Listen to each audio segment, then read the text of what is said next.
Hi everybody, this is Katje, and I welcome you to a new video this evening. I wanted to start out by showing you my new one-piece bathing suit that I recently purchased. Some of you may remember that I mentioned this as one of the things that was on my wish list of clothing to acquire. I was fortunate enough to find it on sale at a local mall. It's a Calvin Klein one-piece bathing suit. It has a kind of a retro cut to it, and the pattern is a salt and pepper color scheme. It's very comfortable. I enjoy wearing it, and I look forward to getting a lot of use out of it. It has a very nice shape, and it fits me very well, and I like it a lot.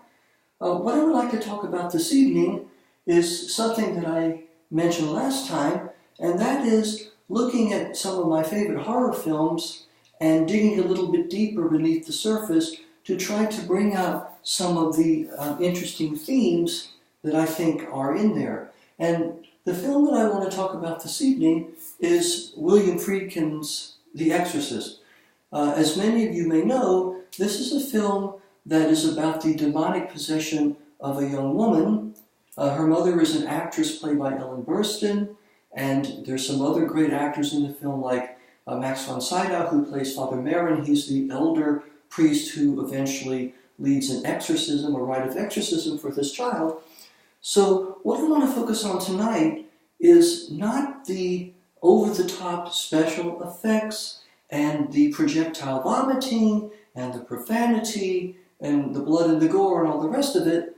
Those are the things that can easily overshadow what the rest of the film.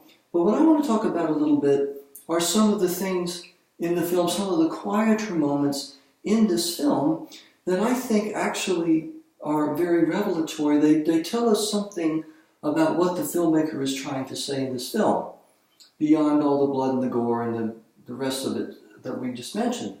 So let me give a couple of examples.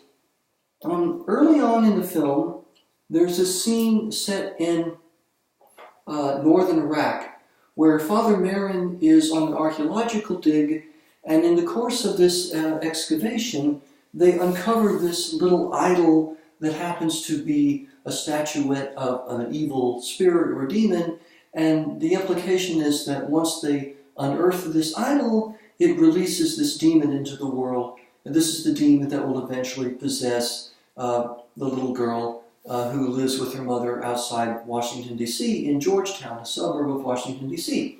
So when Father Merrin goes back to the archaeological site later in the film, because he has a suspicion that something is not right about this idol, there's a long shot across the desert of northern Iraq where it's like a black jackal and a white jackal, or maybe it's two wild dogs, one is black and one is white, that are fighting each other. And so they're fighting each other, and there's this conflict that he notices. Now, what's interesting about this is later in the film, when the action shifts to Washington, D.C., or this very swank condominium in Georgetown, where the mother and her daughter live, the daughter who's to be possessed, the mother, Ellen Burstyn's character, Chris McNeil, is giving a dinner party one evening. And she has a Swiss butler named Carl, and she's also currently starring in a film directed by a British director, whose name I don't remember, but both of these men are at the party, and the British director, at one point, he seems to be a rather serious alcoholic, and so he becomes inebriated, very drunk, and he begins to insult Chris McNeil's Swiss butler, Carl. Now, to the point that they actually get into a tussle, a physical tussle. They start fighting with each other.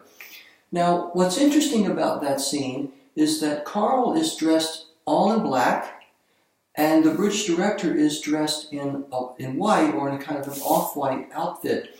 And that refers back to, I think, the earlier scene in the desert where the white jackal and the black jackal, or maybe the white dog and the black dog, are fighting each other. There's this conflict that's going on there, and here we find it on a human level. Now, what might Friedkin be trying to say with this example of the things in black and white fighting each other? I think he might be saying that sometimes it's when there are these rifts in human relationships, when they begin to break down, or when there's a conflict, that gives the kind of radical evil, this kind of demonic presence, an entry point. It's when human beings or animals or anything else, when they begin to fight with each other, when there begins to be a breakdown in relationships, that's when something more sinister or more malevolent can come into the world. It's almost like the door has been left open, or a door has been opened through this conflict, and that gives that kind of evil presence the opportunity to enter in a more insidious and dangerous way into the world. Let me give you another example of that briefly. There's a point in the film where Chris's daughter, Regan, has a birthday, and it's made clear in the course of the film that Regan's mother, and her father are divorced. So on Regan's birthday, the father does not call to wish her a happy birthday, and her mother, Chris McNeil, Ellen Burstyn's character, becomes very, very upset about that. Shortly after that scene, I think it's that night, that's when Ellen Burstyn's character, the mother, begins to hear these odd noises in the attic overhead. And at first they think it's rats, but then they go, but it's not. And she actually goes up there at one point to investigate. I think she has to carry a candle with her, and then something blows the candle out. It's a very scary, creepy scene, and it's an indication that this evil being, this evil presence, is somehow now announcing itself. Shortly after this incident where the father doesn't call the daughter, and so once again we have kind of an eroding of human relationships. Something is not quite right. There is conflict and dissension in this family, like the conflict between Carl and the British director, and that gives this demonic presence the opportunity to infiltrate this family or this circle and begin to wreak havoc.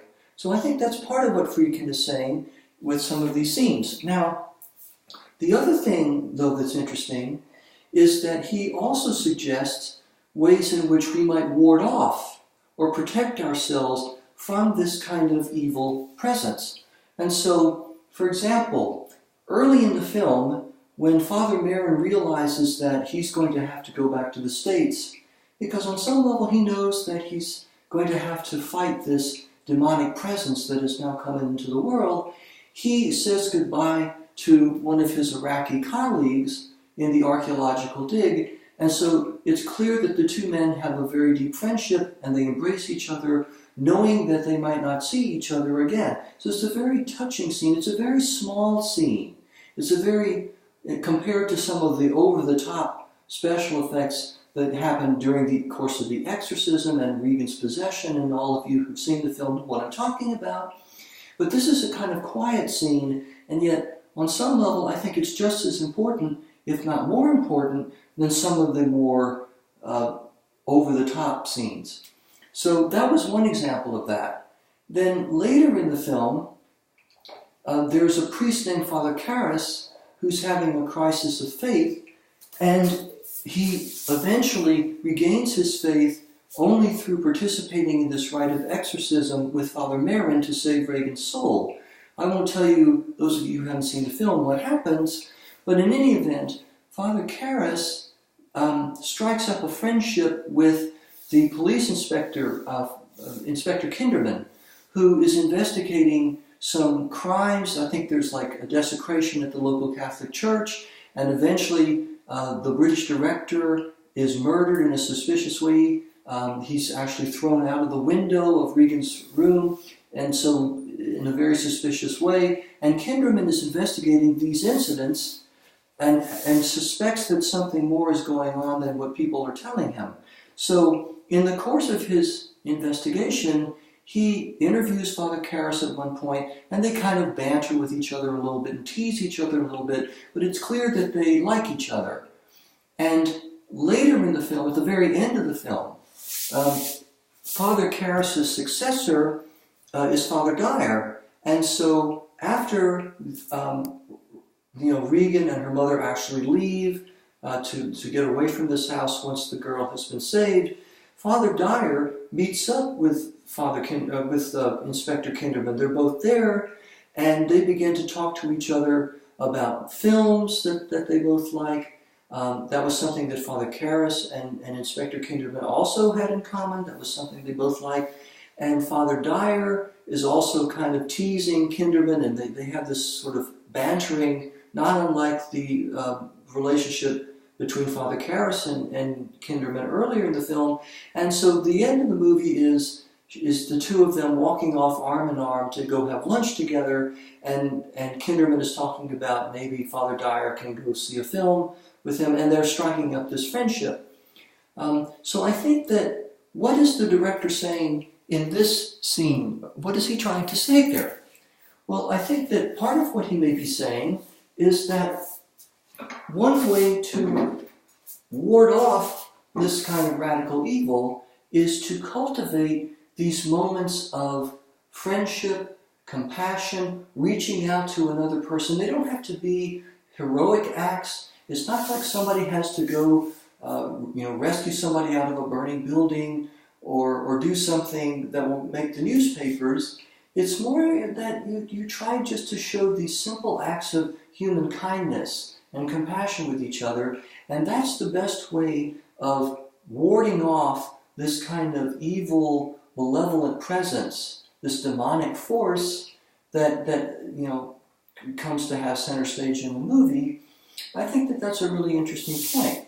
And I know that some people think that the scene with Kinderman and Father Dyer at the end of the film is gratuitous, that it really, probably didn't have to be made, but I don't really agree with that, because I think it's part of what the director is trying to say about how to protect ourselves from this kind of evil. So that's what I wanted to say this evening, and I'd be interested to hear what people think. If you want to leave a comment in my comment feed to this video, that would be great. And if you haven't seen this film, I highly recommend it. It's not for the squeamish, but I do think that it's a great horror film.